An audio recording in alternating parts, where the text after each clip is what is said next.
A very good evening. A very good evening to you, and thank you very much for joining us on this edition of Spectrum Extra, coming to you live on Radio 1 FM 90. My name is Kenneth Lukwagandason, your host. Today being a Friday, we review the major events of the week. We'll be looking at the mini cabinet reshuffle that was announced by President Yoweri Museveni yesterday. Almost the bigger number of the people who were in the old cabinet actually bounced back. We are only seeing a new 6 faces in that new cabinet that he announced. But also, there is also the much talked about appointment of General Muhoozi Kainerugaba as Chief of Defense Forces. There has been speculation and excitement among a section of NRM supporters who thought he would run for presidency in 2026. Is this likely to change? What exactly is going on?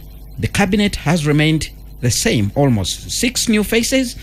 We have Dr. Kenneth Omona, formerly the Principal Private Secretary to the President, who becomes the State Minister in charge of Northern Uganda.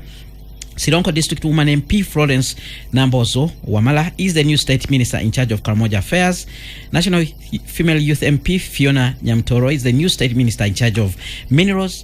Balam Barugahara is the new State Minister for Youth and Children Affairs.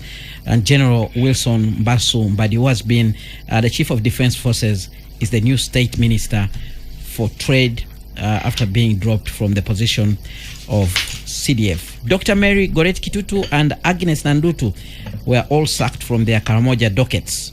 President Yoweri Museveni also named new advisors, including the Honorable Lydia Wanyoto Mutende, Harriet Ntabazu, who has been the Minister of State for Trade.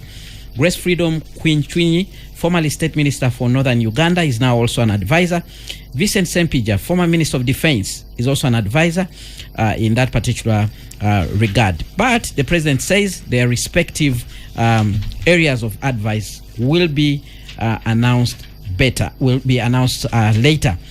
We also have a new Principal Private Secretary, Asio Omaswa, who replaces Dr. Kenneth Omona, like I already said, who has been moved to the docket of a State Minister in charge of Northern Uganda. Is this a cabinet that delivers? What could be the message behind this cabinet?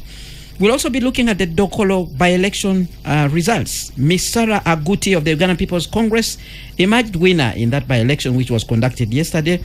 According to the Uganda Electoral Commission, she beat 5 other candidates in the by-election, including daughter of the late Cecilia Ogwal, whose demise prompted this by-election. She garnered 23,044 votes, with the runner-up being from the NRM party, who only managed 14,001 votes. The election, according to observers, was largely peaceful. There was only one incident where people said they had found a vehicle with some pre-ticked ballot papers, and the number plates of that vehicle had been sort of dusted. You know, they had put a lot of dust on it, so to say. UPC has won back-to-back by-elections in Lango region, and according to their party leader, Jimmy Akena, they intend to rejuvenate the party and capture all the seats in their past stronghold. There's a time when UPC was everywhere, like their slogan says. We'll be looking at that issue to understand more from these results. Then we have the latest on the alleged parliamentary expenditure scandal. Now, this week, we saw the actors behind this exhibition, Dr. Spire Sentongo, reporting that his life was in danger after receiving information that he was allegedly being targeted. Now, human rights defenders have condemned the threats and intimidation directed at the organizers of this exhibition. Also in the week, we saw the leader of opposition, Joel Senyonyi, formally writing to the IGG, asking her to invoke her powers and investigate the issues that were brought forth by this exhibition. He has, however, also raised questions on his part. He told journalists that he had returned funds he had received over and above what he needed when he traveled to Nairobi to visit his fellow MP, that is Muhammad Segirinya. He told the journalists at Parliament that he received money for 5 days, yet he only stayed in Nairobi for 1 day. A letter has since surfaced that indicates that Senyonyi had actually asked for funding from Parliament for 5 days. He's yet to comment on this letter, which some people say could be forgery. So we'll be trying to understand how this matter is likely to end. Are we likely to see the IGG actually jumping in there to carry out an investigation? I have a panel of 3 today. Ambassador Simon Mulongo, governance and security expert, who did represent Bubulo East in Parliament, and he also served as the deputy envoy under the African Union mission in Somalia, AMISOM. Good evening, and thank you very much for joining us. Thank you so much. Thank you very much. Happy to be here once again. Thank you very much for making time to be with us. Honorable Stephen Mukitale Birawa, economist, political scientist, immediate former Blissa County MP, proponent of national dialogue. Honorable, thank you very much for joining us. After being away for 2 consecutive weeks. Thanks, Kenneth. Thanks, Radio 1 viewers and listeners, Spectrum Extra. Nice being back after 2 weeks, as Kenneth has said. But as I come back, I have a mix of happiness of the country being declared middle income, lower middle income, when at the same time we are dealing with very big challenges of entering a middle income as a country, but when you are not seeing the demographic transition, when you are not seeing the structural changes in terms of the economy, when you are not seeing the clearly seeing that there is a demographic dividend, that this very big young population, because my worry is at a population growth of about 3.4, 3.6%, you need about 12% GDP growth to say you maintain that well-being. So we have been declared, we congratulate the country, but in terms of Human Development Index tool, which those who have been talking about MDGs and SDGs we use, we have a very big job to do. And for me, I would really want us, as we celebrate, to just be a reminder that this should be translated into the pro-people, pro-poor, in terms of the public goods, in terms of social services, in terms of citizenship. All right. Also in studio, Counsel Gawaya Tegule, veteran journalist, lawyer, and economist with the Daily Monitor. Good evening, and thank you very much for joining us, Counsel Gawaya Tegule. Good evening, Kenneth. Good evening, everyone listening in. We're happy to be here, and I'm happy to be with Bwana Mulongo and the Bwana Arise and Shine fame, Honorable Mukitale is happy. National dialogue. He prefers national dialogue. Yes, I'm happy to be here with both of them. People who I really think should be in Parliament. But again, to also how our population thinks, unfortunately. But I'm happy to see them here. I have a lot of respect for each of them. I think in their own right, each is a wonderful politician, wonderful philosopher and activist. But on the middle income issue, for me, I don't like propaganda, generally speaking. When we talk about middle income, we need to get serious as a country. Like the Honorable rightly says, we don't see this in the people. I mean, it is one thing to have statistics. It's another thing to feel the statistics, to feel I am part of the equation. I feel I'm middle income. I'm getting the benefits of middle income. And this country looks like a middle income country. I think we need to get serious as a country. Chuck the propaganda and let's get onto the real stuff. Let's work and make this country a better place. All right. Yesterday there was a mini cabinet reshuffle. Probably the team that could lead us to middle income. Cabinet is supposed to help the president to implement the agenda that he promised Ugandans when he was being re-elected. Now, let's begin by looking at this cabinet, and I'll begin with you, Honorable Mukitale Birawa, to give us your insights about this mini reshuffle. Did you expect it? Did it take you by surprise? Honorable Mulongo would start, but Me too. I thought Honorable I congratulate. I don't want to tell the listeners what was happening. I want to congratulate. So let's continue. I want to congratulate all those who have. The council should have started. All those who have come into cabinet. Want to thank those who have served and are no longer on the list. Because one mistake we have in this country, when somebody is appointed, they say they are falling into things. Now that's where the problem starts from. Now when they start real eating, then you start complaining. So I think we should from the beginning know that an appointment is about serving the people, and I'm talking about servant leadership, it should be a sacrifice that you have an assignment to the population. Of course, in Bunyoro, we can still breathe a bit and say, yes, we still have the Minister of Finance, we still have the Prime Minister, Right Honorable Majegere, as Bunyoro. Whether that translates in improving livelihood in Bunyoro, that's a debate of another day. But at least we still appear on the map of Uganda, even without Bunyoro University, because the other time they were blaming Honorable Matia Kasaija. The president said, you are the Minister of Finance. I gave Matia Minister of Finance. So people have been saying, Matia Kasaija, where is the university? Now we have even the Prime Minister. So my Right Honorable Prime Minister is under pressure in Bunyoro because he's the Prime Minister, he has the Minister of Finance. As they were presenting the budget last week, Bunyoro University is still missing. So I think, what am I trying to say? The point I'm emphasizing before I talk about the names is that we now know having a Bunyoro Affairs Ministry without budget, without programs, without addressing the real issues of the people does not help.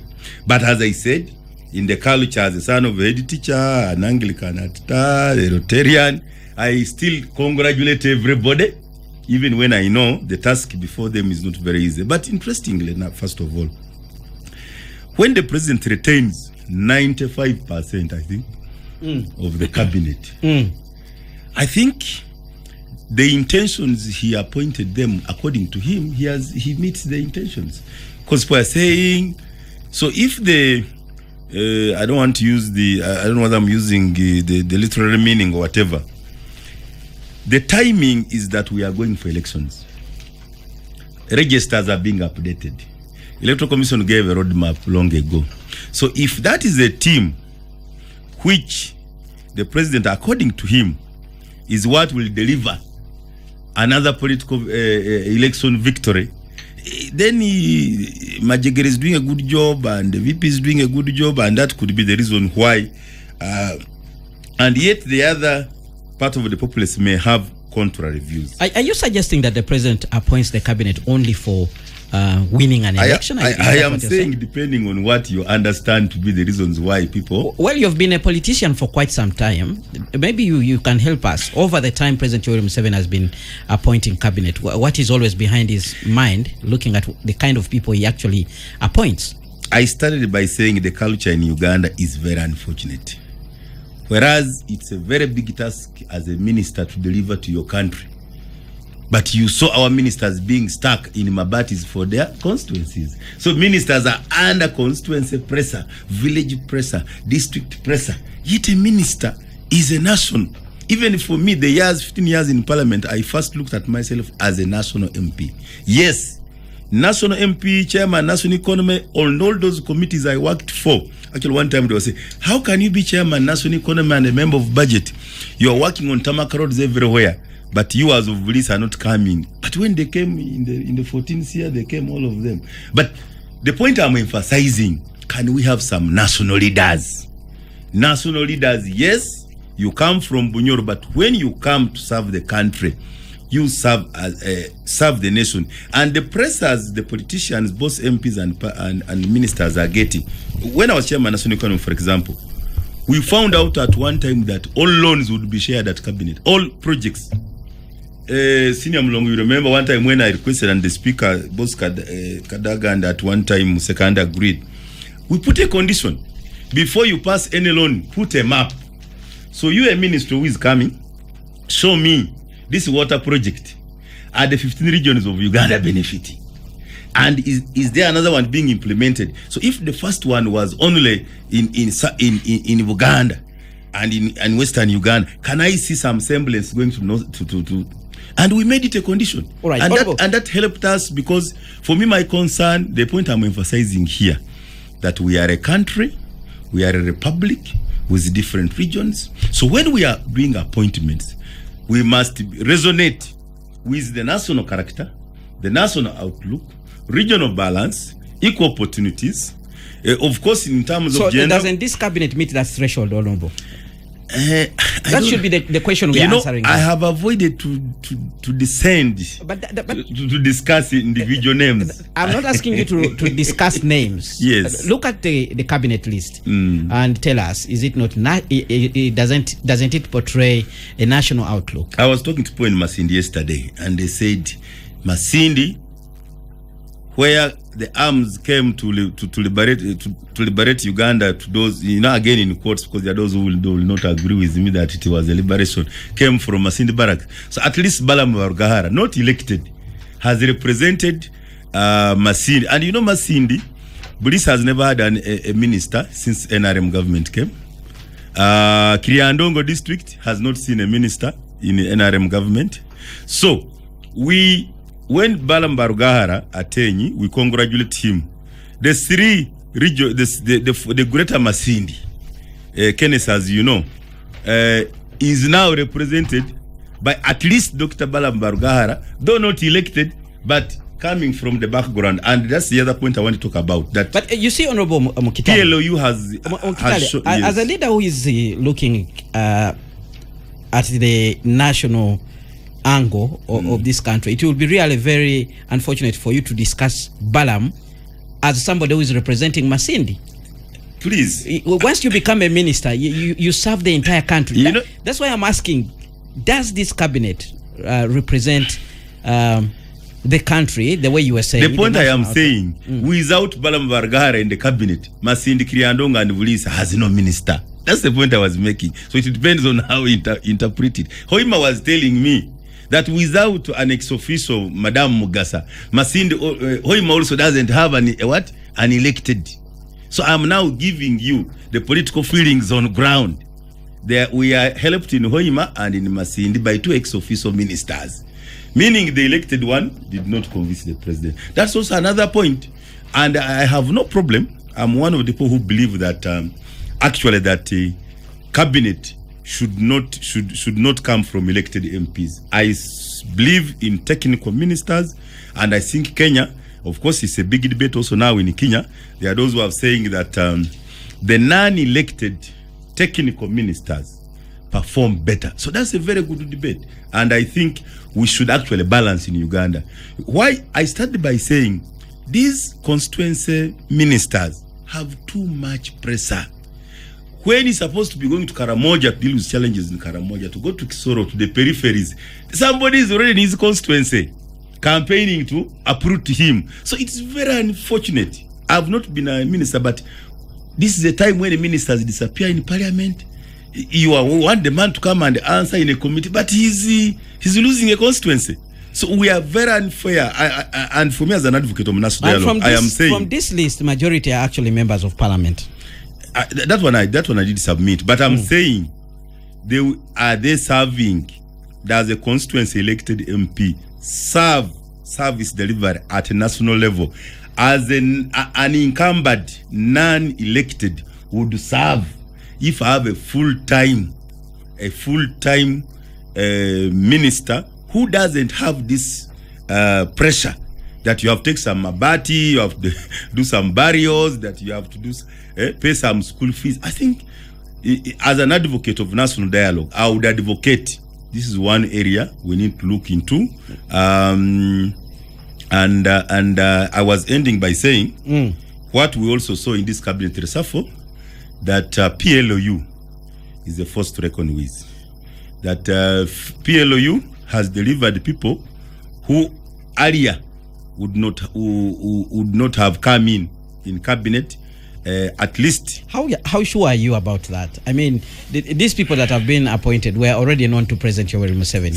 If you suggest that it's only PLOU that has brought them to the fore, when most of them are actually elected members, somebody may not understand you. Almost 3 years ago, when the last cabinet was announced, a lot of at least of the few new faces, you cannot claim that PLOU is not a force to reckon with. All right, Spectrum Extra on Radio 1 FM 90. Let's go for a break now. When we return, we'll hear the views of the Honorable Simon Mulongo and Mr. Gawaya Tegule, who are also here in studio as we continue reviewing the major events of the week. Specific focus on the cabinet reshuffle that was announced by President Yoweri Museveni last evening. Stay tuned, Radio 1 FM 90.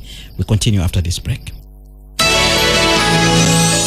Spectrum Extra, Fridays 7 to 9 p.m. on Radio 1 FM 90. Spectrum Extra, Fridays 7 to 9 p.m. on Radio 1 FM 90.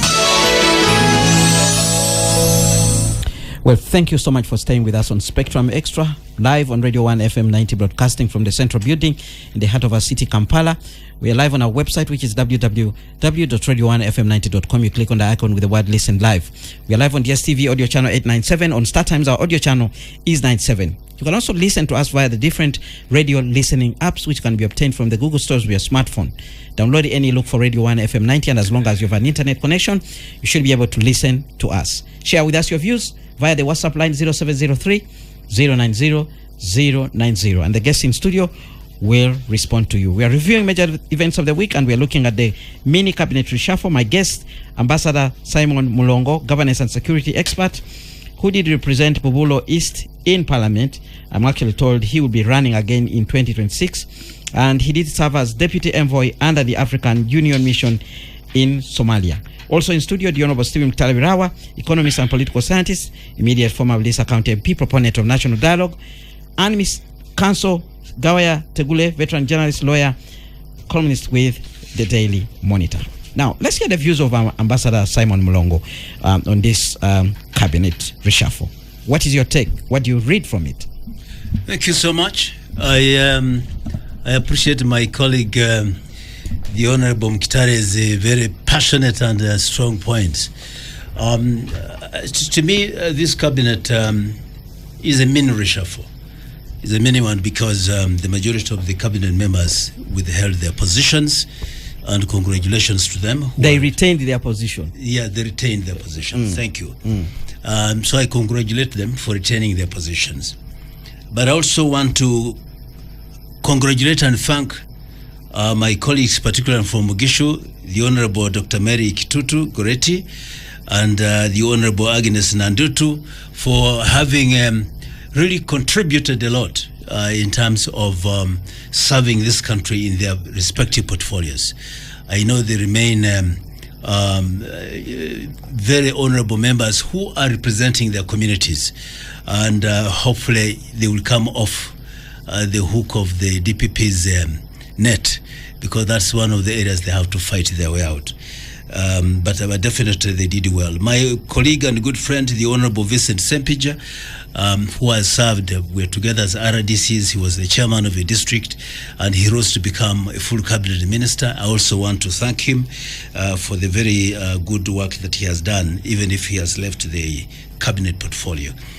And then, of course, there are those others who have changed their positions, like the Honorable Dr. Omona, a very good friend and colleague in the House, with whom we worked, and he's been having a very hot seat of being a very close and very important person, helping to run the diary and also helping the principal in managing the affairs of the country. That's a very challenging job, and I congratulate him for getting to cabinet, and this time around now to be served by those who are next to the big man.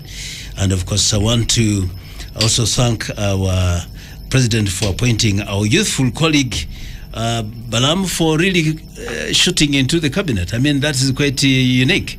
This is a gentleman who is very humble and very outgoing in terms of being very social, and so we find him in the cabinet. That's very, very unique.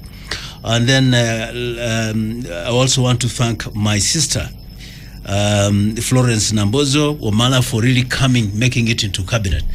At least we have one Minister of State.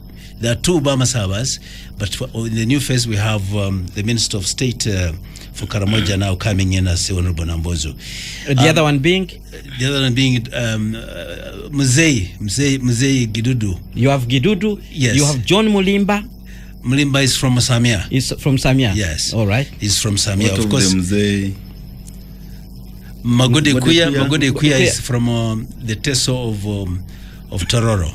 Oh, I thought that was the Greater Bugishu region. He's outside of Bugishu, but in terms of association, he has lived and done a lot of work with us in Mali. All right. So that makes him that.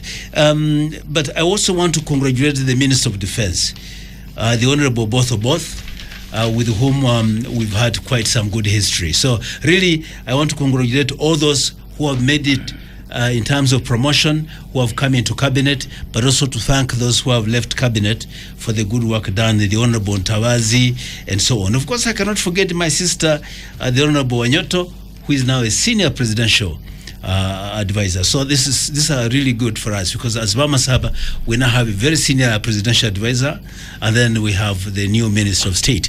Now, what has made the Bama Saba a little cold, and this changes, that we don't have a cabinet minister, a full cabinet minister, because the Honorable Kidudu having left, and there is no replacement at that level, then we have no senior cabinet minister in the whole region of Masabaland. So that the docket she was in has actually been given to a Karamojong, Peter Lokeris. She's not been given a Karamojong. It has been given to Honorable Peter Lokeris, who comes from Karamoja. But you can't take it away from him. Yeah, well, I take it away because it is not true that he's just a Karamojong. He's the honorable colleague who comes from Karamoja and who has taken up that docket. And I hope it goes well with those people who have sentiments that they want somebody from their area to serve that region. Now, back to the basic things about, forming government is very difficult. Because with the time you find that you must plus this minus that religion, and then you find a denomination, then sub-denomination, then made a tribe, and then a sub-tribe.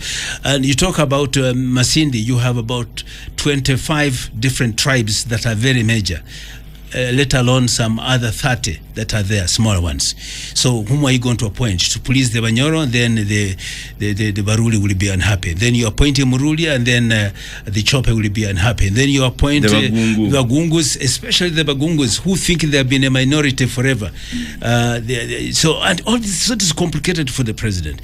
So I think it is really a jigsaw for the president to appoint a cabinet that can please everyone. That's a very difficult job. Well, Honorable Simon Mlongo, I would ask you a question there and say, should the president be appointing people to please the population, or he should be appointing people who are going to work and deliver the services that those people want, so that they should be better and happier? Exactly. That's a fantastic question. So don't we lose the point when we start lowering the jigsaw I'm talking Bamasaba, about is trying to balance the interests. In most of our developing countries' interests, we tend to retreat into our ethnic community dockets, and that's where we think we derive the security of tenure. That's where we derive our satisfaction. We don't want to see somebody who is a minister of education tending to a school in Chigezi or tending to a school in Gulu when actually comes from Central. And that happens a lot. And that's why you explained there isn't a trend of voting in central Uganda, when people tended to vote for somebody because he's a Muganda and comes from Buganda, and his appointment to cabinet is that he's a Muganda president, his deputy is a Muganda, his head of the law must be a Muganda, this kind of stuff. I mean, this country has deteriorated to that. But the whole thing is that those are experimentalists outside. Being inside government is a huge. And once again, you must balance. In other words, the criteria. Not every the criteria here. You're interfering with my time. Not every voter. The criteria for appointing a minister is about tribe, sub-tribe, religion, sub-religion, geographical area, sub-geographical area, which makes it very intricate. And that's why when we criticize the president, we better do so but modestly, because it is a tall order. And that explains perhaps the swollen numbers of cabinet ministers, which was smaller than this and so on. So to me, I don't envy his job to say that wherever he goes, he must promise people a cabinet position, he must promise people a district, so people tend to pull left, center and right, and that has its distortions but also its satisfaction. So for this matter, I want to say that to me, it is a big challenge. Let's appreciate the way it is. Let's see how best we can benefit out of that.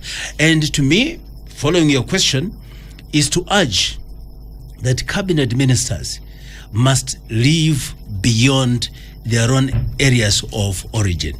They should be seen to act beyond those areas of origin. They must transcend their religious affiliations. They must act openly and clearly in a manner that shows that they are for everybody, because we don't have a minister for defense, for example, who comes from Tororo, if I come from Barara, if I come from West Nile, I need his services as much as the people of Tororo do. So for that matter, they should try their best to serve nationally. And that's very important, so that we can minimize on these other tendencies, which my colleague Mukhtari is saying. For us in Bunyoro, in Hoima, in Masindi, we feel we've been left. For us as Bagungu, we've been left, so that they don't have those kind of feelings. All right, let's move on and hear from Mr. Gawaya Tegule. Mr. Gawaya Tegule, you're reading of this cabinet list, the mini reshuffle that occurred. I hope it doesn't bring in legal perspectives to it, but please. No, there's not much legality to talk about here. Thank you, Kenneth, and thank you, my colleagues. I think it's unfortunate that we're even having such a discussion, because it's a sign of backwardness of the country. You know, the problem we have with the NRM government is that they have set their benchmark so low, that, you know, all Museveni says is, before we came to power, we had 1,000 kilometers of tarmac roads. Now we have 10,000 this. You know, which is a fact. Yeah, which is a fact. But you know, it's like it's like when a one-eyed man comes and brags among the blind. You know, for me, these people can't see. For me, at least with my one eye, I can see. So I'm much better than they are. Isn't that true also? Yes, but I find it very deplorable, because it means we are lowering our standards. I mean, we have sunk so low that the best benchmark we have is the days of 40 years ago, when it was a different world, and that's all he benchmarks. I would want to see the president, if he had come to power and says, guys, I'm now president, and in the next 20 years, I want us to be better than South Africa. That would have been ambition. If he had said, in the next 20 years, I want us to best the EU, I want to compete with the EU, that would have been ambition, because then we would have a different country. But you see, it seems you didn't understand his statement, the fundamental I change. understood it the first time, and it was a lot of fundamental change. Yeah, it's a lot of propaganda, nothing else. Because it's the truth. Because Museveni has been a master of propaganda. All he feeds Ugandans is, before we came to power, is what we had. All right, so what I want to see... Do you see propaganda in this cabinet? Yeah, but let me first make my point. What I want to see is a country that is ambitious, that is setting the bar high, that is saying we want to beat South Africa, we want to beat the Egyptian economy, we want to beat the EU, we want to compete with the world's best. And then you'll see a different country, because then you'll see different kind of roads on offer. You'll see different kinds of schools, different kinds of health centers, because the benchmark will be really, really high. But for now, we're just saying before we come to power. And for me, as an educated Ugandan, I hesitate to respect such propaganda. I hesitate to associate myself with that as a sign of progress. Now, secondly, about this cabinet, they have dropped my good friend Agnes Nandutu, my fellow journalist. They have dropped Madame Kitutu. And I'm wondering why. Because Amos Lugolobi, who is also implicated in the Anshid scandal, is still part of cabinet. Because the other people that were associated with this particular scandal, including the vice president, the prime minister, and Matia Kasaija, your man, and several other ministers are still in cabinet. So if you're saying you're dropping ministers because of the Anshid scandal, then drop everybody who was associated with this particular scandal. If not, then we question. Because this is, these are public offices. We pay our taxes. We expect whoever is deploying people to have respect for our taxes as our taxpayers, and respect the Constitution, and do things in tandem with our aspirations as a country. You just can't do things anyhow, and you can't explain them. So if you're dropping Nandutu and Kitutu, maybe those two are more stained. Drop the vice president, drop the prime minister, drop the finance minister, drop Amos Lugolobi, and everybody else who was associated with this particular scandal. All right, let's look at this particular scandal. If you think that's the reason why they were dropped. First of all, if that's the reason, Kitutu and your colleague Nandutu were the ones in charge of the docket, Karamoja affairs. And from the stories we have heard and from the explanation given by these people who received the other ministers whom you say are implicated, they were simply saying, these colleagues of ours told us there were iron sheets available for distribution. So the two were the gatekeepers. So they opened the gates and everybody went in to get the iron sheets. So maybe they are more culpable than the others. You see, what happens in civilized places is that in such an instance, everybody who was associated with that particular scandal needs to step down. They need to stay after. They should not be even they should not have waited for a cabinet reshuffle. They should have stepped down in the first place. But because we're in a country where, like Honorable Mukitale said, we say wood has fallen into things, we think, oh, this is my chance to eat, I'm going nowhere. But in civilized places, all those people who touched those iron sheets, because they knew the truth, they knew that these were iron sheets meant for Karamoja. I mean, these guys know these things. I mean, these are members of cabinet. They know that they're iron sheets going to Karamoja. And then if I touch them, then I know what I'm doing. So I'm sure the vice president knew. I'm sure the Prime Minister knew. I'm sure Amos Logolobi knew. I'm sure everybody else knew. And they still decided to touch those iron sheets. They should have resigned even without waiting for cabinet reshuffle. So I think as a country, we are going low on standard. We need to rethink this. The other thing is that, this thing about, a minister from here, a minister from there, again, let us benchmark. When Trump is on his campaign, I do monitor. I'm pro-Trump, so I do monitor his campaigns. I mean, these civilized countries, you don't hear them saying, "I'm now going to Texas. Are you guys in Texas? I'm going to," how he speaks. "I'm going to give you the portfolio, maybe for Secretary of State if I'm re-elected." It doesn't go around saying that. For me, I would like us to have a country where the cabinet positions are not a deal. I would agree with Honorable Mukitale that a cabinet, in other words, the executive and the legislature must be separated under the sacred doctrine of separation of powers, and that if you're an MP, then you cannot serve as a minister, so that we have a clear separation of powers. Because until we do that, we're going to have conflict of interest, we're going to have problems. So you're not efficient in cabinet, you're not efficient in the legislature. So there's a problem. So the country, I think we need to rethink that. But also, I would want to suggest with respect that again, as a country, we need to raise the level of debate from saying how many ministers do we have to saying how many of our people are being educated this year, how many are being empowered, how many health centers have got medicine in them. I mean, let us discuss development. Let us excite the private sector. Let us see how is our trade moving. Let us, instead of investing in cabinet, which is wasting real money because you're increasing the size of government without increasing the size of the resource envelope. We should be discussing how do we excite the private sector so that we can have innovation, we can have production, we can have creativity. The economy grows and people are focusing more on production than on politics, because what you're seeing today is that everybody wants to get into cabinet because you're falling into things. I think that is what the president in his earlier days used to call ideological bankruptcy. So I'm seeing ideological bankruptcy on the side of this administration, the Museveni administration, and I think as a country we need to rethink.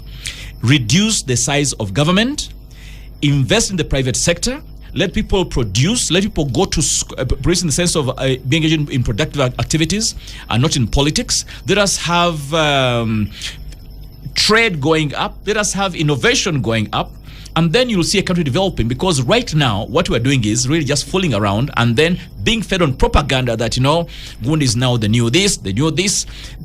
It makes my heart bleed. We are asking the wrong questions. We are swimming in the wrong waters. We need to wake up and begin reasoning like we have brains in our heads. All right, Honorable Stephen Mukitale, any things that you want to add on this discussion of the cabinet? First, you had raised an important issue about PLU being dominant, although I disagreed with you on that particular issue. Now we have a situation where their leader has also been moved to become the chief of defense forces, and some people have been discussing that particular issue and wondering what the implications are on the activities that they have been already carrying out. Yeah, before I respond directly on the issue of the influence of PLOU and their founder chairman being now appointed the CDF, which I was bringing in my preamble, but you decided to take me into probing questions of my Bunyoro issues. And you took yourself there, Honorable Mkitale. But number one, Uganda is a republic. By consensus, even at independence, we have 15 regions of Uganda. So it is constitutional to demand for regional balance, for equal opportunities. You saw a very ugly one, which came last year, from my good friend Honorable Hajat Safia Narule. And I like the Kenyans. For them, even when they had their constitutional review, they even made it very clear there is no board which has no regional representation. Like this, I'm hearing and what, and the POW, there is nobody from Noya. Where the oil is, there is nobody from Bulisa, where the oil is coming from.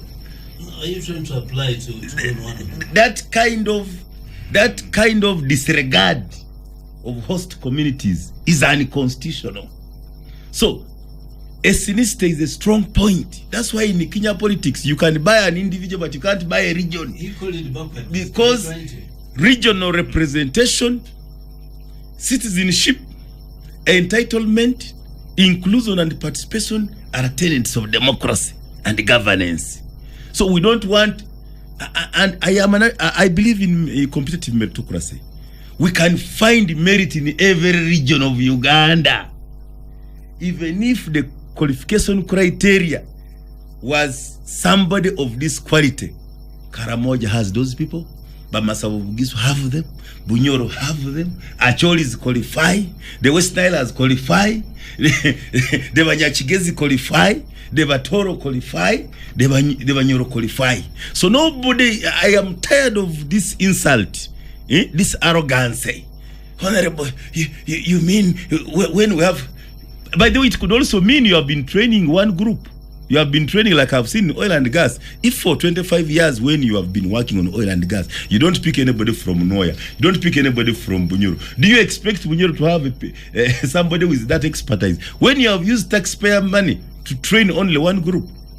So we should speak with some sense of remorse and apologize to Ugandans for failing to balance the boat. So cabinet should also balance it. But as I said earlier, not just in terms of appointments. We want to see resources trickling down to this. That's why I used the Bunyoro case study, having a prime minister and a finance minister, but without. And they look funny when they go back to the people. One time I sympathized with my prime minister. So he was being attacked. Another voice was coming for a city MP, saying, but we don't have a university. And he said, no, government has already given us a university. So you look empty. And this is unfortunate. So I am saying these are things of entitlement. The budget of this country, even without having a Bunyoro Affairs minister, if you give what my region needs, the Kriandongo, Bulisa and Masinda I'm talking about, the Bunyoro, every region will be comfortable. What's the use of having somebody from West Nile? West Nile has been lacking power. And when I was moving my motion for regional cities and regional tier government, I was saying, West Nilers. By then, the Minister of Electricity, I think for 20 years, was my good friend, senior from Nebi. Dujanga. Senior Dujanga. Simon Dujanga. But you leave when the whole West Nile is still dark. So, can you imagine that kind of thing? At one time, Mzee Kajura was almost crying before the president. How can I serve all these years and go without a road? Because Kitova, Wendero was the most dusty place in any part of Uganda. But after his retirement, we have achieved. So what you're saying, Honorable Mkitale, that these positions mean nothing for the regions where these people come from. Is that what you're saying? I am saying it would be better if these... Do you remember the UPC ministers? There are so many of them. Who was this man from the east? Who could direct? Luliza Chirundas? Who would say the minister announced something and it happens? Those were powerful ministers They could make sure, if they say we have given you a truck and the truck comes. If they say start a secondary school in 3 months, I was not allowed. Maybe that was the UPC policy. Bugungu SS. The minister Yosam Mugenyi came in a fundraising of primary school where my father was. And he says secondary school starts here. In 3 months, cement was there, bricks were there, mabati. I was even hijacked by my father as a young student to say, you have to oversee this construction. That's the kind of government we want, not to go through the so many pledges, it is promises. And the government should have a policy which runs that when this minister speaks, he speaks for the whole country. Whatever you want should go to the whole country. So for me, I'm saying, we really, in our honest conversation, in our truth and reconciliation, in our national dialogue, in our constitutional review commission, we should really look at making sure we separate parliament from the executive. Number two, I am saying that what do we want as Uganda? Do we want more political posts, more cabinet members, or want service delivery? If we want service delivery, then let's go for the regional tier system, so that Rwanda reduced. When I first went to do relief in Rwanda, they had these communes. But I think Kagame reduced their local governments from 130 something, I think, to less than 40 today. And they are more effective. Kenya has done so. The county system has the resources. And also the MP has CPF. Let's go for a break now. But Uganda can do when that. we return, we shift our gears and look at the appointment of General Muhoozi Kainerugaba and whether there's anything for Ugandans to be concerned or to be happy about in that particular regard. Stay tuned to Radio 1 FM 90. We'll continue after this break. Spectrum Extra, Fridays 7 to 9 p.m. on Radio 1 FM 90. Spectrum Extra, Fridays 7 to 9 p.m. on Radio 1 FM 90. Well, thank you so much for staying with us. This is Spectrum Extra on Radio 1 FM 90, reviewing the major events of the week. My name is Kenneth Lukwagandason, your host, and I have a panel of three. The Honorable Stephen Mutale-Rawa, economist and political scientist, immediate former Lisa County MP, Council Gawaya Tegule, veteran journalist, lawyer and columnist with the Daily Monitor, Ambassador Simon Mulongo, governance and security expert. He represented Bubulo East in Parliament and served as the deputy envoy under the African Union Mission in Somalia. Now, gentlemen, one of the other much talked about appointment is that of General Muhoozi Kainerugaba, the leader of PLU, a group that very many people thought was bringing some sort of confusion within the NRM party and sending signals that he was likely to be a candidate in the next election. Now he has been taken away and given the position of Chief of Defense Forces. Many people are wondering, will he continue with his activities? What does this appointment mean? Is it part of the wider strategy to actually move the succession agenda forward? What exactly is going on? Ambassador Simon Mulongo, what's your reading of this appointment? Thank you. But I think I just want to say something about some of the remarks made by my colleagues, Councillor Tegule and my friend Mukhtari Honorable. First of all, the country Uganda since 1986 is not just talking about or stuck or freezed into its own history. We have very proactive, forward-looking, futuristic plans, and which are known, well-published plans. And we have strategic planning for this country with clearly defined targets and clear objectives. We have Vision 2040 that specifies exactly how far we need to go and in which area in all sectors of the economy. We have, other than yes, I believe them. We have both long-term, mid-term and immediate plans that we do, and the Honorable Mukhtari is one of those who are fundamental at reviewing and implementation of these plans as an economist, and he knows it all.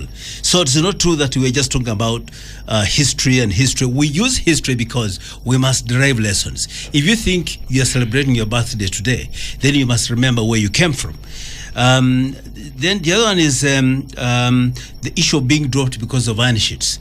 I think if you narrow down to only 2 ministers, and then you're losing the point of the changes, the many changes in the cabinet. We've had the Minister of Defense, changing portfolio. We have other ministers in other portfolios, others gaining new portfolios. That has nothing to do with the iron sheets. Yes, iron sheet could be one of the factors, but there are many other factors that the president must have considered to make changes. So to narrow it down to only iron sheets is losing the point. The question of representation in terms of ethnicity and so on. Yes, we think that's very important because it matters. And I want to agree that it matters because you don't have to rule this country from the perspective of Americans. And I'm happy that my colleague is mentioning Americans and you're relating that that's the best model that one can ever think of. Which presidential candidate in America looks at the black people as a very different animal altogether on earth and has the worst description of cancer himself as a man who loves 1, 2, 3, 4, 5, which I cannot mention. Surely that's the person you want to admire? No problem. You have your democratic right to say that. But we have to run this country, not from Mars. We run this country based on realities in this country. Because of the realities of what we face, of the challenges that we face. The people continue to vote for parties that they think represent their interests better. So if you have your own utopia, my friend, this is not about utopia. This is about realities. And I want to invite Council here to really get into classes with us so that he can pull along. What classes, Mr. Mlongo? What classes do you want? Political economy. So that's who teaches political economy? Yeah, I mean, it's not. Yeah, well, but who teaches that one? Well, all the academic schools do that. No. Yes, they do that. Teach me. Yes, I want to teach you because you're thinking things very differently. You're not approaching this with the realities on earth. You want to teach me political economy? Seriously? Yes, it's actually engaging you. And if you can learn, the better. Because the way you're looking at, but not the way you're bringing it about utopia. So let's come to the issue of objectively, subjectively. Objectively. Because what models are using? We've gone to the same schools. So which models are using that are so strange? Because the way you're bringing them is that your frame is so totally different from reality. What we are saying, Mr. Mlongo, is that in looking at the objective reality on the ground, your government is not addressing the felt needs of the economy. You are addressing your own needs as individuals. So we have basically a criminal enterprise running the country. We have guns to our heads, and you want to feed us on propaganda, which we're saying no, we can't accept that. We know the truth, and we shall speak the truth, whether you like it or not. All right, Honorable Mlongo, can you move on to the substantive matter now? The issue of General Muhoozi Kainerugaba. As you can see, he has no gun on his head. He's speaking very freely. You are free to say what you want. The gun can be your mouth. Yes, but where's the gun? Nobody's forcing that mouth him in of yours there. It can't be, never. Unless the definition of the gun is coming from Mars. Now, and Tegule's gun is a pen. He can write. Exactly, and he writes in the space where he claims there is a gun. The barrel of a you pen. wouldn't be writing the way you're writing if there was a gun on your head. Now, let's come to General Muhoozi's appointment to be the CDF. Let me guess, you're really excited about it. Let's allow him. I'm not excited. Let's not create room for guesswork. Let him answer. I think it is extremely unfortunate that a colleague who is decrying of guns, he was putting one on my head. Do not be He's diverted. putting one on my head and wants me to take his own school of thought about this. I want to congratulate the young general for attaining this position as a CDF. Young. At 49 years. Yes, young, because he's much younger than other generals that are around him. Yes. In other words, yes, discuss how we got there. Yes, we can. But the issue is that he has. Honorable Mlongo, focus. Yes, he has pursued a career in terms of training and in terms of combat experience. That makes him one. What experience? Well, unless you covered him at the front line. You talk to me. Yes, I'm talking to you. I'm saying without diverting me. Can we discuss that? Yes. Throw more light on that. Okay. We will. All right. Let's allow him. General Muhoozi has climbed the rank and file of his career in the military, and he's not only had a series of training, Which rank right, did you gain? right from. Just give me time. You're putting the gun on my head, which you're desisting and trying to detest. He has risen from tactical training, operational training, and strategic training, which are very important prerequisites for somebody to climb the ladder. And he has gone and graduated through schools and colleges that are well known in this world, both in this country, in Europe, and the Americas. And it's very clear. It is self-explanatory. If you don't know that, then cross-check with those schools. The second one is that he has been exposed to a number of battlegrounds that we know of. He Like really, which one? in northern Uganda, he participated in Operation Iron Fist. And it's not just in northern Uganda. Can you just please just? I don't know what you call it by a front. Let him answer you. What do you call a front? A front can be anywhere from where you stage your operations. I was in northern Uganda. Yes, during so, the war. yeah, but you did not see I'm trying everything. to find out when was Muhoozi in northern And Uganda. other than that, he also participated in the anti-LRA campaign in northeastern DRC. And the Central African Republic. Later on in Central African Republic. General Muhoozi also participated in the war in Somalia against the Al-Shabaab. And in fact, he operated in remote areas of Somalia, and he came up with certain tactical strategies that enabled us to change our approach to fighting the Al-Shabaab in Somalia. Like which one? And because of that, really, you want me to go in those details? Yeah. If you may not agree with me, but I'm telling you this is a fact, because I have been to Somalia myself, and I've been there when he also came there a number of times. So I'm speaking from the point of knowledge. So, not just in a nutshell, Honorable Mlongo. Yes. So I think that General Muhoozi deserves his appointment. And let's not, I know people are looking at him from only one perspective. He's the son of the president, and he's this and that.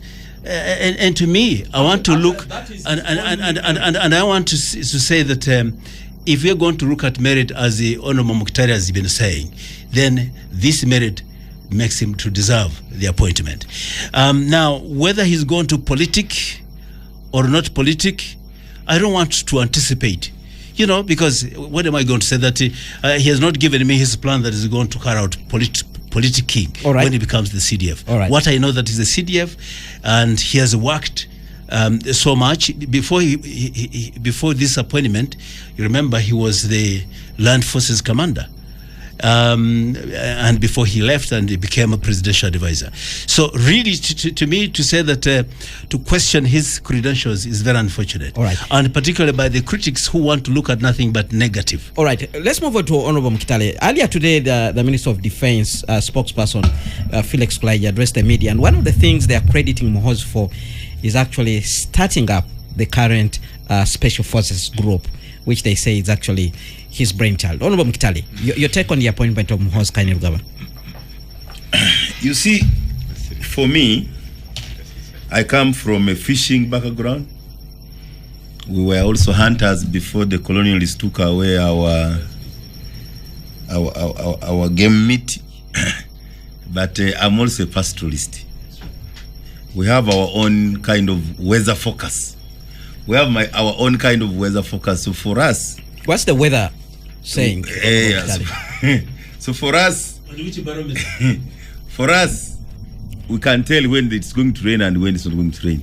You can't. And we can tell which wind is going to come. So for me, I don't just look at the waves on the lake. I'm more interested in what is under the lake. The current. Under the current. Lake. So I started by telling you, when we were discussing cabinet, that one, we are getting this cabinet at a time when the country is alleged to have entered middle income, but devoid of the middle income in the population. And also, you know, our challenges of the deficit in the public trust and legitimacy in as far as we have gone. And honorable, even the break, we had a very interesting one. We were saying, can you compare NRM cow with the UPCDC in terms of powers? when they were in office. And I think we still have a living testimony. My good friend, Muse Professor Kamunti, is still around. He was an extraordinary minister, envoy of that time. So that's the kind of power which is not at the president's level, at the but even the provinces of Amin. All right, Honorable Mkitale. Now on CDF. Hey, please. You know, do you want us to discuss Muhoozi Kainerugaba, the CDF, the son of the president, or the PLU chairman, the founder of PLU? First of all, congratulations to the CDF. By the way, CDF Muhoozi is not a young man. Next year is celebrating 50 years. And I think the generation of CDF. What's the definition of a young man? By constitution. Honorable Mkitale, continue with your submission. Okay. Continue with your submission. A young man stops at 35. Honorable Mkitale, continue with your submission. In my church, in my culture, that's called youth. And the young man is not a youth. I'm saying General Muhoozi is at 50. Even after retiring the generals like Tinyefunza. Even at 60, my father. Can I make my point, you are protected. Ambassador? You are protected. You know, I'm a diplomat who has not worked in any, has not been deployed in any diplomacy. But for him, he has been. This is a diplomatic exchange. Yes. Diplomatic intercourse. Diplomatic exchange. Now, I'm building a point that in the last 3 years, a lot of generals have been retired. Those who went to the bush, those who came in immediately after government came in, those who joined, they joined at the roundabout in Natete when government was falling, and those who joined Mayombo, the group of Mayombo and Mujira, our colleagues at campus, they also recruited very many. But a lot of these guys those people joined have been retired. In early 84, about 84. Yeah, those guys who joined 84, but when they came back, from the bush, they joined us in Makerere. They completed with us 91, the Mayombo Mujira group, as we call it. A lot of them are retiring. So there is a new generation, which, because earlier for us, we used to know at campus, it was General Saleh who was the lead recruiting person. When we were at campus, it was Mayombo and the group who were recruiting. And I think even the army spokesman Kulaije will agree with me, because I know those who joined. Some of us did not join, but we helped people to join. So there is a generation thing. Now, whether you plan succession and transition or not, it's going to happen. This is the point I want to make. It is biological, and that's why I'm emphasizing the age. So for us, me now, my generation, we are beyond 55. We should start accepting that there are younger people who are coming. Now, the debate should be the modus operandi, how they are coming, which direction are they taking the country. For me, that's what I would want to hear. But I have no energy, and I cannot waste citizens' time and our listeners to start questioning. Transition is happening, succession is happening. I wish it was more organized. In my Truth and Reconciliation, in my national dialogue, in my Constitutional Review Commission, separating military from civilian politics, because it is coming in that category. Last week, Chairman PLOE was launching Masaka. This week, unfortunately, my in-law, you know, I'm an in-law in Viramaria Wanda. So Sempija is my in-law at that level. Now, the man last week was celebrating PLOU, helping Frank Tumwebaze to say Chimwali Magaliza Mbazi Chimuyagasude instead of Mbizi. Now the man is out of cabinet. So I started by talking about the timing, succession timing, transition timing. I wish it can be more organized in what we would want, a balanced, a win-win situation. And it's an election time. So we are saying the CDF Muhoozi is in charge of the next election. We are saying the CDF Muhoozi, in case of anything, whether planned or unplanned transition, He's the CDF. I want to speak reality. So I don't want to speak this AC English and miss out what at the end of the day it means. But it's also true, a lot of these people have been recruited. Somebody who has been recruited in the army for in the last 20 years is a very senior person. So these captains, majors, the guys who really run the army, including police, what we used to call the Kawesi group, the Mzee Sabitis, the Muhozi generation. So, I really want us Ugandans to understand the unfortunate part is that on either side of government and opposition, we have extremists, fanatics, fundamentalists who are speaking. So no wonder even the appointments are taking that direction. I'm happy to be here with my good colleague, friend, Ambassador Mlongo, because he's from Somalia. Ambassador Mlongo, if he's honest with us, in Somalia, Siad Barre was a powerful president and very powerful military, but very weak civilian government. All right. At the end of the day, what was the closing balance?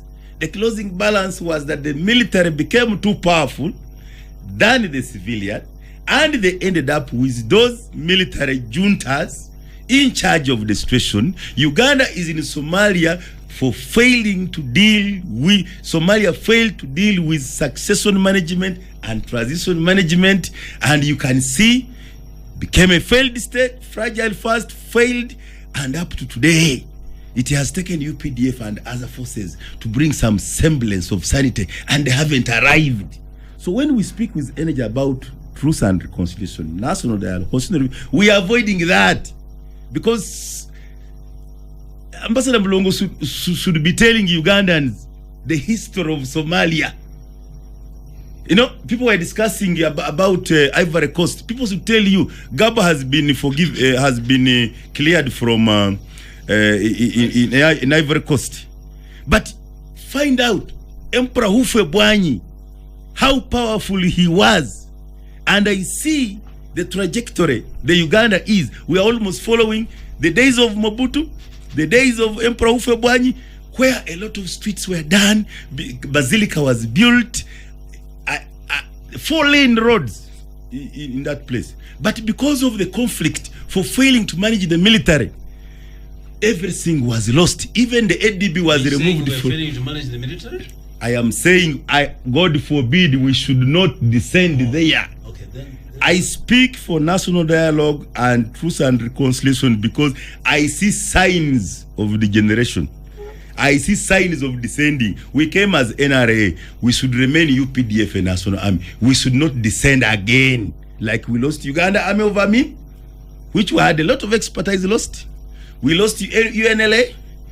Now, UPDF, we thought we had arrived. All right. Police, we thought we had arrived. All right. God forbid. All right. Can we dialogue so that General Muhozi remains in charge of UPDF, and UPDF which can be taken over by any other Ugandan? All right, let's hear from Mr. Tegule. Mr. Tegule, your take on this position. I'm looking at the Lizard in the Daily Monitor today, carrying that story which says General Muhozi named the army boss. Then the Lizard is asking, has the generator been switched on now? That's the question the Lizard is asking. The standby generator. Two things. One, I think there's a point I wanted to make on this reshuffle that for a serious government, you do not reshuffle all the time. If you choose a government at the time you're beginning your term of office, you should be in civilized places. Usually see through. You'll maintain those guys up to the time you finish your term of office, that term. So if one moment there's a high turnover in terms of cabinet, then it means usually there's a problem somewhere. If you're dropping somebody because of a problem like the Nandutu case, Kitutu, we shall understand, but as a rule, reshuffle should be minimal. Otherwise, then it means the appointing authority is short on strategy. And of course, this was a mini reshuffle, like you've all agreed. Yes. Majority of the people, 95%, were kept in No, that's cabinet. okay. So I'm just saying generally that we should not be there waiting for reshuffles all the time. It's not a sign of good governance. It's a sign of ideological bankruptcy, like one should Mulongo's boss puts appoint a it. reliable team and stick with Yeah, it. stick to it. Otherwise, you don't know what you're doing. Having said that, I think the appointment of General Muhoozi is unfortunate. I'm really asking, does the president know what he's doing? I don't think so. Is he acting in national interest? I don't think so. I think he's acting in enlightened self-interest for himself as the president. I think he's acting to serve the interests of the small predatory elite that dominate the Ugandan government, the politics and the economy, to see how to preserve themselves in power at the expense of rule of law, at the expense of constitutionalism, at the expense of broader national strategy that can take this country forward. I do not think that Mr. Muhoozi has the wherewithal to be CDF. I think we're bastardizing the army. I think we are showing that the army doesn't really matter, because if the army is important, then you need to be careful who you appoint as chief of defense forces, and your lineup in the military must be sound. There must be certain quality to it that somebody watches and says, yeah, this is very, very good. I do not think, with all respect, that Mr. Muhoozi ticks the boxes when it comes to the qualities of a chief of defense forces. I think this is an error strategy. I think this is a huge leap in the wrong direction. And I think that this evidence that this country has basically gone to the dogs because we do not care about our future anymore. All right. I would want to see one thing, and that is a president making decisions that everybody respects, and you say, yes, this is very, very good. Yes, this country is moving forward. As things stand now, I do not think that this country is moving in the right direction. We need to rethink such decisions. I do not see a show of wisdom or strategy on this one. And again, we're personalizing this whole thing. You have your son as CDF, you have your wife as Minister of Education, you have your brother Saleh, basically running a parallel government in his own right. I mean, this is again a sign of ideological bankruptcy. We are not developing this country. We are taking this country backward. We are destroying our politics, our democracy. We are destroying the economy. We are killing our country. Like they're making decisions like they don't even belong here. This is wrong. It must be condemned. All right, we have comments coming in from the listeners, and I'll begin with Watasa.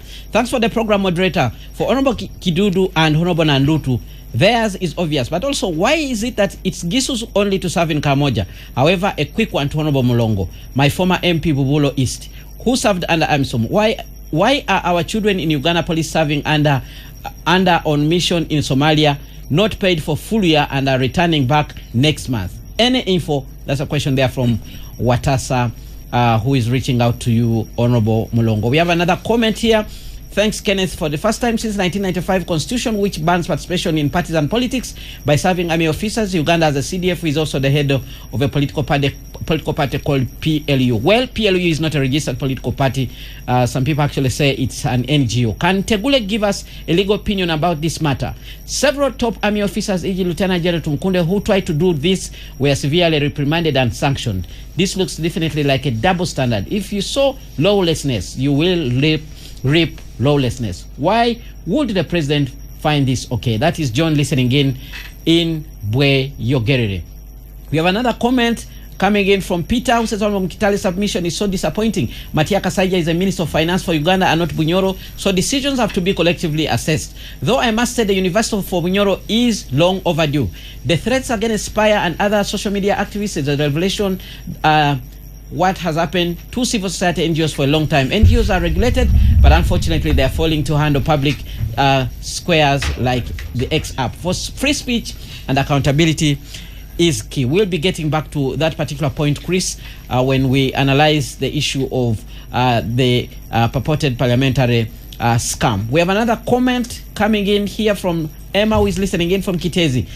He says, Mr. Museveni has dismantled the PLOU by appointing the core mobilizers as ministers. I believe Muhoozi should have been the vice president so that he is directly in line of being Uganda's crown prince in waiting. Thanks for the show. That's a comment there from Emma listening in from Kitezi. Lastly, for now, we have another comment coming in from Kauma, who says, I disagree with Honorable Mukitale. Uganda is not a republic by consensus. Republicanism was forced on Uganda by UPC and imperialist conspiracy in 1966. It was motivated by anti-Uganda politics at the time. That is a comment there coming in from Kauma. At this point, we'll go for a break. When we return, I'll read out more comments that are coming in from the listeners, and you will respond to them, dear panelists, before we move on to our next topic. Stay tuned to Radio 1 FM 90. Spectrum Extra continues after this break. Spectrum Extra, Fridays 7 to 9 p.m. on Radio 1 FM 90. Spectrum Extra, Fridays 7 to 9 p.m. on Radio 1 FM 90. Well, thank you very much for staying with us on Spectrum Extra, live on Radio 1 FM 90, review of the major events of the week. I'm still sampling comments that are coming in from you, the listeners, and we continue with Joe, who says, how contradictory Gawaya Tegule can be. He's pro-Trump, that he's considered a clown across the globe, but criticizes Museveni for appointing people of low grade in his cabinet. And this is Joe. I hope it's not Sleepy Joe who is making this comment. And then we have another comment here coming in from Jamie Andy, who says, good evening, gentlemen. I congratulate the president upon his cabinet reshuffle. However, my view is that we should get rid of state ministers and maintain only cabinet ministers so as we can minimize on the cost of public administrations. And he says, thanks for the show, Andrew, the social worker listening in from Kivuli there. We have another comment coming in from another listener here who did not leave a name behind. He said, today's discussion has wasted time. The CDF is also a presidential candidate. How will this work out? Well, he's not yet a presidential candidate because no one has been nominated yet according to the electoral calendar that we have. We have another comment. Good evening, Anderson. I want to ask Honorable Mlondo, what targets, objective, etc. is he talking about? Are you talking about patriotism of eating? Just focus on service delivery of the country. That's a comment from Andrew there.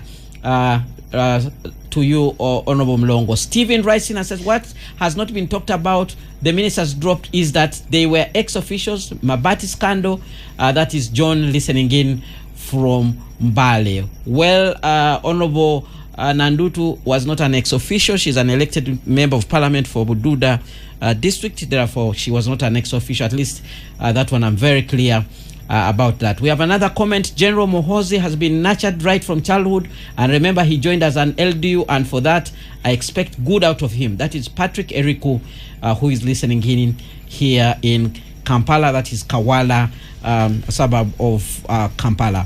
Very quickly, gentlemen, those are the comments that we have got from the listeners. If we can respond to them very quickly as we continue with analyzing the major events of the week. And I'll begin with you, Honorable Mlongo, very quickly, because you have some direct questions coming to you. Thank you so much. I think, and thank you for the listeners for really speaking through to us and making very positive comments and questions. First is that the president is acting in his own self-interest. Of course, as any other government that is very serious, we have our national interests that are clearly articulated. We have our national vision that is well articulated. And we have also our foreign objectives that guide our foreign policy, whether defense or foreign affairs as a government. And the president determines the foreign interests based on the national interests. One is that he has to act in the specific best interests of this country in terms of security and stability of the country and also territorial integrity. So any action that he does about foreign activities must bear in mind that one. The appointment of cabinet and all other portfolios in line with the Constitution based on the guidelines that are developed from the practice and also the Constitution. The Constitution clearly spells out how the president should act. and also the other laws that are passed by Parliament, by the people who are elected regularly, are the ones that guide the president in terms of his actions. So he has never acted ultra-viriously. So really, and he acts as a rational actor, and that makes it in the best interest of not just himself as a person, but and that's why he has to balance a number of issues. Whether yes, and that's why he has to balance in terms of regional, in terms of religion, in terms of that, depending on the forces at play in the country. The question that came in from Watasa was about the rumor about the police.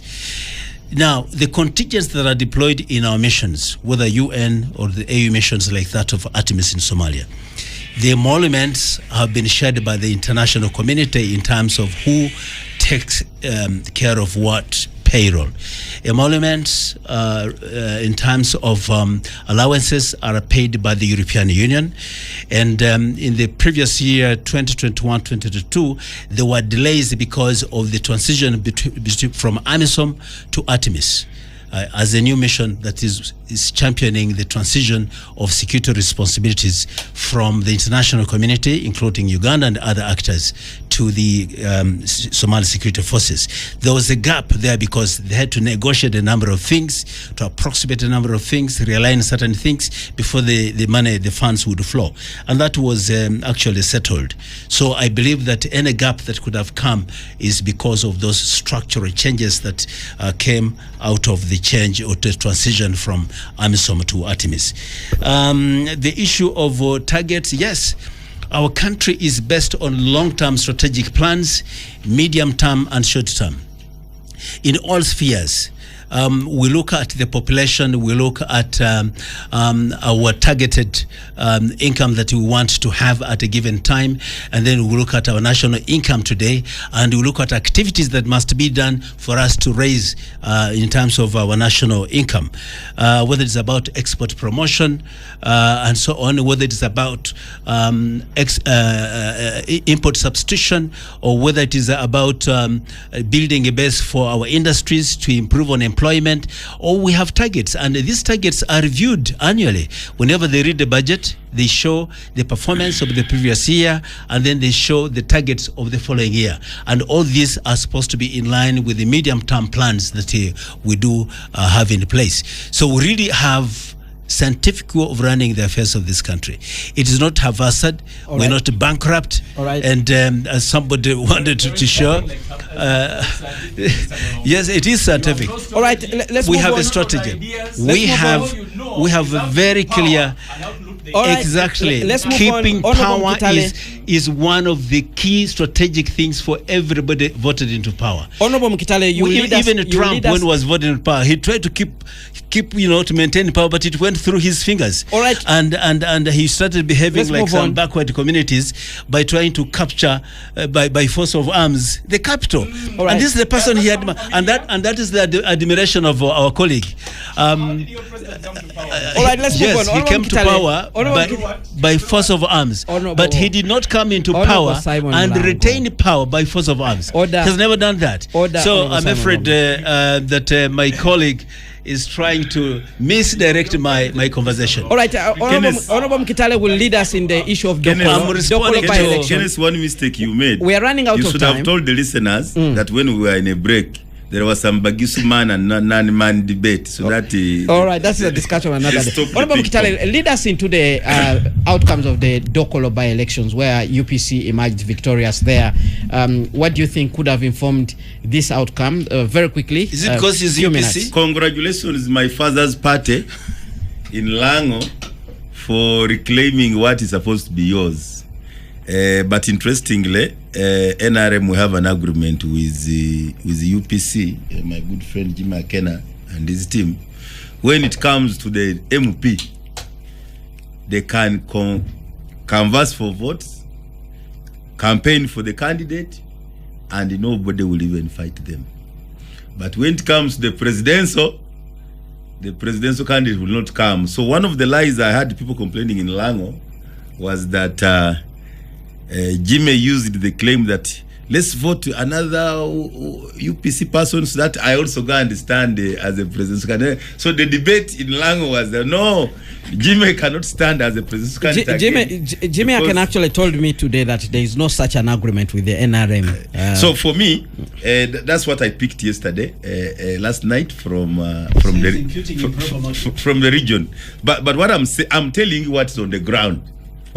But he actually, as he has rightly said, he did say he wants to stand as what I can agree with you. People are actually asking questions about the kind of agreement that the UPC has with the NRM. That's the debate.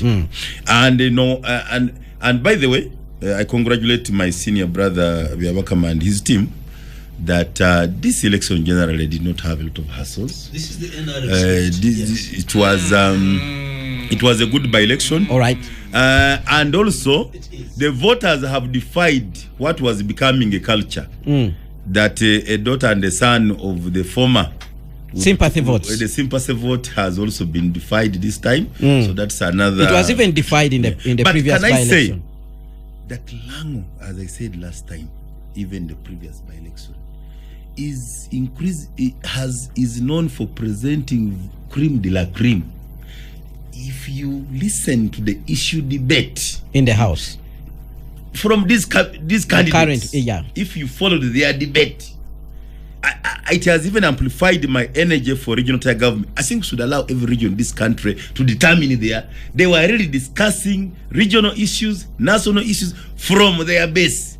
But it will be surprising, these PhD women, when they come to parliament, nobody will even understand this is a PhD. Her PhD will disappear, speak for 1 minute, then another one is presenting Zake and Kinyamatama debate. You know, so we have people in every region.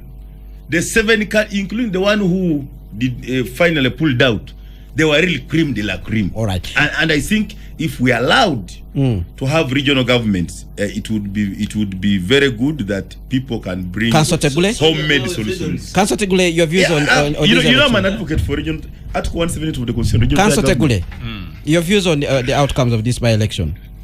Well, congratulations to the winner, but I really was hoping that Dr. Gwal would take the thing. I happen to have gone to the same school with Dr. Gwal. No, actually, it's nothing to do with parties. I would still wish her to win, even if she were NRM on this one. Having said that, by the way, I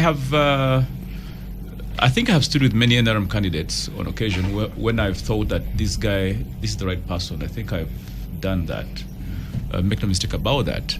I always like to look at the quality of the candidate, and I thought Dr. Gwal, she was my OB because she was your OG at Namagunga, but I know favoritism. Her quality. I know her quality. No, the issue is the issue is she's a very good debater.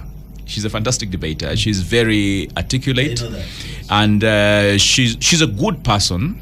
And I thought she would have given these people good representation. I mean, with all respect to the fact that she's Cecilia's daughter, I think she's very good as a lawyer, but also as someone who is able to articulate issues. All right. I think the guys in Dokolo have missed out on very good quality representation. All right. And I'm hoping that maybe Dr. Rosemary could maybe stick around, and I would like to see her running again for that office in next year.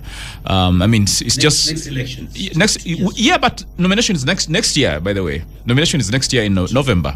So I would want her to stick around and run again, because I think she's a very, very good candidate. Maybe her not being on the ground because she lives in the UK did affect her touch with the people. Honorable Mdongo, your view on the outcome of this election? I think the people spoke. We did our best as NRM. We came number 2 in a ground or area that's predominantly and traditional opposition to NRM. And I want to congratulate the winner, but also to give heart to NRM candidate that come next year, it will be up for grabs for her to take it. In terms of the Honorable Cecilia Ogwal's daughter, yes, I want to agree with you that she's a very eloquent person. but whose qualification and competencies, you did not say whether they relate to electioneering and serving Ugandans who are basically rural in that place. Maybe she's very good in the chambers, she's very good in the debates and all this, but not necessarily a member of parliament. I don't know. I leave that to the people to have made a decision. But to me, this proved yet again that the NRM government can actually provide a very conducive environment for an people election to participate very freely, no guns on the head, and even when it all happened with all the resources we had, somebody from the opposition won. This shows you and is a proof of the credentials of democratic governance in this country. Honorable Mkitale, you will, all right, very quickly, we are running out of time. This is that this was not a very strategic election. Had it been push coming to shove, believe you me, the SFs would have been there and would have ensured that NRM wins. But this was not a strategic election. That's why I said so we can let this one go. All right, Honorable Mkitale. What do you call strategic? I mean, this is a by-election is the most hotly contested when all other resources are nowhere but focused in that area. So my colleague is trying to belittle something that is of huge credit to the government. But thank you so much for accepting that we did very well in organizing and providing very good atmosphere. Honorable Mkitale, you lead us in this issue of the parliamentary expenditure scandal. You know the latest developments where we have seen the people behind the exhibition apparently being targeted. We have heard from Honorable Joel Senyonyi, the leader of opposition. Your take on these key developments on that matter this week? This matter, interestingly said, as a Mpuga case. Noob shooting in their own feet. We are lucky as NRM if they had used Mpuga as a witness to confirm that for us in NRM we have a conspiracy of looting taxpayers' money through the commission, where we are fully represented as government. Noob would now be signing, but I think the divine intervention, the gods were not on their side. So they started by attacking themselves. But I warned, this will not end with Mpuga because it's not the only commissioner. And I warned, the parliament has the speaker. It will end with the speaker. I don't know why they have put too much effort also on AAA. Speaker also, there is my friend Tayeva, who is a deputy. I am sure these expenditures go to all of them. It also has to other expenses of MPs. You've heard of the 40 million, the 50 million, I don't know what. So all these are increasingly coming out. So, number one, I asked that we have a most competent clerk, if qualification was anything to go with. 20 years minister in most sensitive ministries, including classified defense. 7 times, 6-term MP. Senior Adolf Mwesige. He's also counsel. At one time, Deputy Attorney General, I think. Yes. And so he acted as Attorney General as well. And at no point have we seen a question mark. I don't want to think it's Adolf asleep. It must be a system failure. All right. It must be a conspiracy at high level. And for me, that's why at that time I said, let's cast the net wide. But it doesn't stop there. We have just been discussing of MP ministers being dropped and becoming presidential advisors. I hope Spire, the next exhibition, is not on how many special envoys, presidential advisors, and how much they spend per month and per year. I think the whole story of wastage of taxpayers' money at a time when public goods are lacking, people are lacking school fees, health facilities have a problem. I think it should be the debate we should be. This is just a tip of an iceberg. It's just a symptom that within government, the priorities of a taxpayer are not there, of a citizen and a voter are not there. And I think for me, as an advocate of national, I think the solution also lies in putting back to zero the budget of Uganda, and then you say, what are the new priorities, so that the government as it is today is too consumptive. Political administration is very expensive. Politics has become the most paying, the most profitable venture, and I think that is not good for a country. All right. We have a deficit in public trust. Citizens are getting very tired, and we don't want to reach that level where citizens say no, enough is enough. All right, Mr. Tegule, your take on this issue of the alleged parliamentary expenditure scandal, where we are now. I want to just speak broadly. I think as a country, we are doing badly. We don't recognize the fact that we're still poor as a country. We need to reprioritize our spending to see where do we put money. I think the guys who get office, the Mulongos here, when they get there, they want to just have a day at the beach, literally, you and your friends. So I would suggest that as a country, we begin to rethink and begin to care about the things that really matter. Where are our people? What do they need? How can they be helped? I think we are led by people, these Mulongos here, who think only about themselves, and that's a problem. When you have people who have the resources, who command the resources, and all they think about is their welfare, then as a country you're doomed. And as Muntu wa Wansi, Muntu wa Bulijo, the Akinayahe, there is no hope at all. I think we need urgently to focus more on how best can we put people at the forefront and make sure that there is something for everybody. You want to be in a society where the system works for everyone, not just for a few people and that's why politics has become a do or die game, because they know that is where the money is. Let us make politics less attractive in the sense that people still have to work to earn money, not just to politic around with election, then go and begin looting the state. I think we need, once again, to focus on the private sector. Make sure people learn the art of honest hard work, the art of sweating to make your own money. Be proud that you sweated and made money. Not that you rigged an election, then you went there and began looting endlessly, because we cannot develop this country if that is what we're strategizing as the Mulongos and the Musevenis are doing for us. And then they say they have strategy. You don't have no strategy, Mr. Mulongo. All right, let's hear from Honorable Mulongo. The country. Honorable Mulongo, your take on this issue of the alleged parliamentary scandal? First of all, we should not condone any wrongdoing.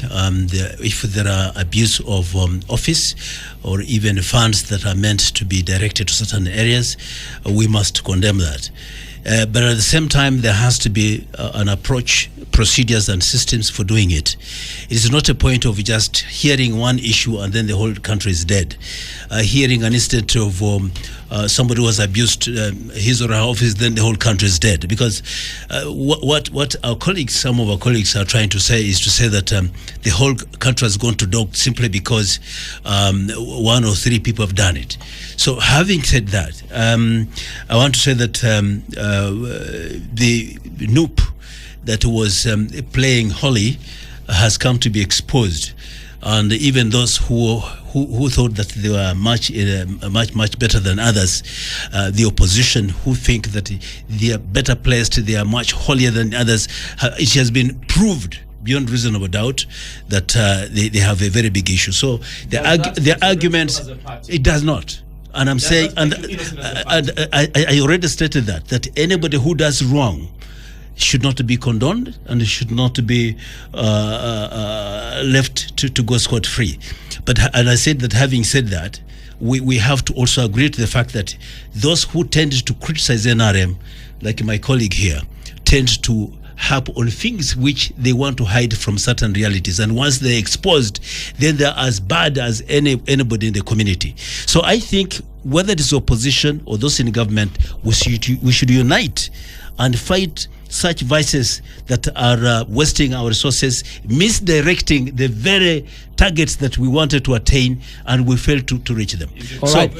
I'm afraid time is not on our side. So we have to thank you very much, but I think my brother Tigule has come to realize that he's not as clean anyway like any other opposition people. But Ken, just and that we must work together. In a few seconds. Yes, my closing remark in a few seconds, Kenneth. Clearly, what we are seeing is that even the debate of whether we have national priorities, right? The lower middle income we are reported to enter includes the money being stolen. All right. We have to bring this So discussion it to an doesn't end. reach the It doesn't poor. make I sense. must thank you, my dear panelists, for making time to share with Ugandans today. And I must also thank the listeners who have been out there listening to us and also sharing the views that helped us to shape the discussion here in studio. Well, I've been your host, Kenneth Lukwago-Anderson, wishing you a fruitful weekend. Spectrum Extra on Radio 1 FM 90.